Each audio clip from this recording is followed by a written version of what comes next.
Bible విలువ 100 రూపాయల, 1000 రూపాయల, 2000 రూపాయల? దీనికి మనం ఎలా కట్టగలుగుతామా? మనం ఇచ్చే ఆ 500 కానీ 1000 రూపాయలు కానీ పేపర్ విలువ అండ్ ప్రింటింగ్ విలువ ఏంటండి, దీన్ని బైండింగ్ చేశారు కనుక దాని వెల వచ్చేసి ఏంటండి ఒక 1000 రూపాయలు ఉండొచ్చు. కానీ దానిలో రాయబడిన ఉపదేశం ఉంది కదండి, దానికి మనం వెల కట్టగలుగుతామా? వెల కట్టలేనంత గొప్ప సంపద ఈ పరిశుద్ధ గ్రంథంలో. హల్లెలూయా, హల్లెలూయా. ఇది మనకు ప్రయోజనాన్ని కలిగించే ఉపదేశం. పరిశుద్ధ గ్రంథమైన బైబిల్ మనకు ప్రయోజనాన్ని కలిగించే ఉపదేశం.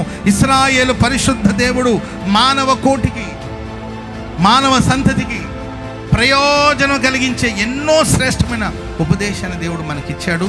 ప్రియులరా, ఈ వాక్యం మనకు ఉపదేశాన్ని అందించడమే కాకుండా మనం వెళ్ళవలసిన త్రోవలో ఈ వాక్యమే మనల్ని నడిపిస్తుంది.